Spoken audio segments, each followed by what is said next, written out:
Pernah nggak kamu merasa suasana rumah kok kayaknya kosong ya? Padahal semua anggota keluarga lengkap.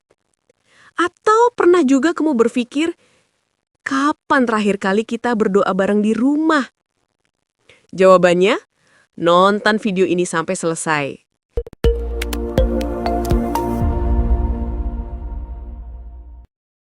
Salve teman-teman, apa kabar Anda hari ini? Sehat selalu ya? Amin. Perkenalkan, saya Alin, host di Alin Podcast Katekese Keluarga Katolik. Kali ini kita akan membahas topik yang sangat dekat dengan kehidupan sehari-hari, tapi sering banget kita abaikan, yaitu langkah sederhana memulai doa bersama di rumah Katolik. Pernah nggak sih kamu merasa rindu suasana doa keluarga seperti dulu? Saat ayah, ibu, dan anak-anak duduk bersama, menyalakan lilin kecil di meja, lalu berdoa bersama sebelum tidur. Sekarang, banyak keluarga Katolik justru sibuk dengan layar masing-masing, HP, laptop, TV, dan urusan kerja. Nah, dari sinilah muncul pertanyaan besar. Bagaimana cara sederhana memulai kembali doa bersama di rumah tanpa terasa kaku, berat, atau membosankan? Jadi, yuk siap-siap, kita mulai pembahasannya sekarang. Segmen 1. Keluarga, tempat pertama iman bertumbuh. Kalau kita bicara soal doa bersama, sebenarnya kita lagi ngomongin jantung kehidupan rohani Katolik di rumah. Gereja Katolik menyebut keluarga sebagai Ecclesia Domestica atau gereja rumah tangga.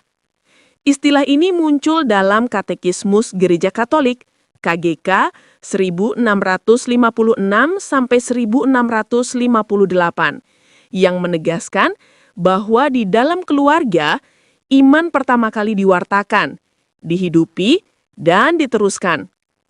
Artinya, rumah bukan cuma tempat makan dan tidur, tapi tempat pertama di mana anak belajar mengenal Allah, mengenal kasih, dan belajar mengucap syukur.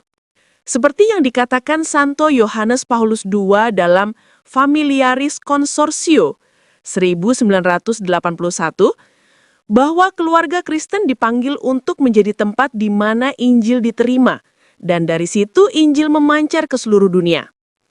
Jadi, sebelum anak belajar doa di sekolah atau di gereja, dia lebih dulu melihat apakah papa mamanya berdoa di rumah atau tidak.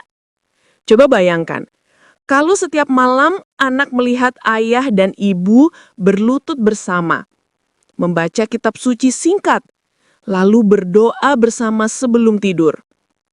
Tanpa perlu banyak nasihat pun, nilai iman itu sudah tertanam kuat. Sebaliknya, kalau yang dia lihat cuma scroll TikTok sebelum tidur, ya jangan heran kalau nanti doa terasa asing. Ya, ini juga teguran buat kita semua yang kadang lebih hafal notifikasi HP daripada doa rosario. Tenang aja deh, saya juga lagi belajar kok. Segmen 2. Mengapa banyak keluarga sulit mulai doa bersama? Sekarang, jujur aja deh, kapan terakhir kali seluruh keluarga duduk bareng dan berdoa? Rata-rata keluarga Katolik di Indonesia, menurut survei Litbang KWI tahun 2023, hanya 32% yang rutin berdoa bersama minimal 2 kali seminggu. Artinya, sebagian besar umat Katolik belum membangun budaya doa di rumah. Kenapa begitu? Biasanya ada 3 alasan klasik. 1. Kesibukan. Semua sibuk. Ayah kerja, ibu urus rumah, anak sekolah, belum lagi tugas dan les. Yang kedua, rasa canggung. Nanti malah kaku. Atau, kita kan bukan pastor. Yang ketiga, kurang tahu cara memulai. Banyak keluarga ingin mulai doa tapi bingung dari mana. Padahal seperti kata Santo Agustinus 354 sampai 430 Masehi, doa adalah nafas jiwa. Jika berhenti berdoa, jiwa akan mati. Jadi sebenarnya bukan soal waktu yang gak ada, tapi soal kebiasaan yang belum dibangun. Dan kabar baiknya, doa keluarga nggak harus ribet. Kadang justru yang paling sederhana itulah yang paling indah. Segmen 3, langkah-langkah sederhana memulai doa bersama di rumah Katolik. Oke, sekarang kita masuk ke bagian inti. Bagaimana langkah-langkah sederhana untuk memulai doa bersama di rumah Katolik? Langkah pertama, tentukan waktu yang realistis. Jangan langsung memaksakan doa panjang setiap hari.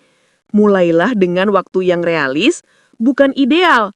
Misalnya, setiap Minggu malam setelah makan malam. Atau setiap Sabtu pagi sebelum aktivitas keluarga.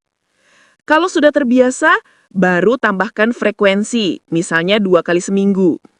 Ingat, Tuhan lebih menghargai konsistensi kecil daripada niat besar tapi tidak dijalankan. Langkah kedua, siapkan tempat khusus. Ciptakan sudut doa di rumah. Nggak perlu mewah, cukup meja kecil dengan salib, lilin, kitab suci, dan gambar Bunda Maria atau santo pelindung keluarga. Kita ini manusia yang butuh simbol visual. Maka tempat doa kecil ini bisa jadi tanda kehadiran Tuhan di tengah rumah. Dalam Sacrosanctum Concilium, Konsili Vatikan II 1963, gereja menegaskan bahwa tanda-tanda lahir membantu meneguhkan iman batin. Jadi, lilin kecil pun bisa menjadi tanda yang bermakna. Langkah ketiga, gunakan pola doa sederhana. Doa keluarga nggak harus formal seperti liturgi. Bisa dimulai dengan pola sederhana. 1. Tanda salib. 2. Bacaan kitab suci singkat. Misalnya Mazmur atau Injil harian. Bisa pakai aplikasi Katoliku atau Magnificat. Yang ketiga, doa spontan. Ajak anak-anak mengungkapkan hal yang disyukuri hari itu. Yang keempat, doa Bapa Kami dan Salam Maria. Yang kelima, berkat penutup oleh ayah atau ibu. Kalau keluarga punya anak kecil, bisa tambahkan lagu pujian ringan, misalnya, Terpujilah namamu Tuhan, supaya lebih hidup dan menyenangkan. Jangan takut suasananya ramai. Tuhan juga senang mendengar doa anak-anak yang jujur, meski suaranya kadang sumbang. Segmen 4. Dampak nyata, data dan kesaksian. Menurut survei Pew Research Center 2022, keluarga yang memiliki kebiasaan doa bersama minimal 2 kali seminggu memiliki 30% tingkat kebahagiaan keluarga lebih tinggi dan 40% lebih kuat dalam menghadapi konflik dibanding keluarga yang tidak berdoa bersama. Data itu menunjukkan bahwa doa bukan cuma mempererat hubungan dengan Tuhan, tapi juga memperdalam kasih antar anggota keluarga. Dan dalam konteks Katolik, katekese keluarga justru dimulai di momen-momen kecil seperti ini. Setiap doa malam adalah kelas iman mini di rumah. Setiap ayah yang memimpin doa adalah katekis pertama bagi anak-anaknya. Dan setiap ibu yang mengajarkan anak membuat tanda salib adalah misionaris kasih dalam rumahnya sendiri. Ya, saya tahu, memulai kebiasaan doa keluarga itu nggak mudah. Tapi jangan tunggu semuanya sempurna dulu. Mulailah dari yang kecil. Kalau kamu nunggu anak remaja mood dulu baru mau doa bareng, ya bisa-bisa nunggu sampai Yesus datang lagi. Jadi lakukan saja, sedikit demi sedikit. Lama-lama jadi kebiasaan. Seperti biji sesawi yang kecil, tapi kalau dipelihara, tumbuh jadi pohon besar. Begitu juga dengan doa keluarga. Kecil sekarang, tapi bisa jadi kekuatan besar yang menyelamatkan generasi berikutnya. Penutup.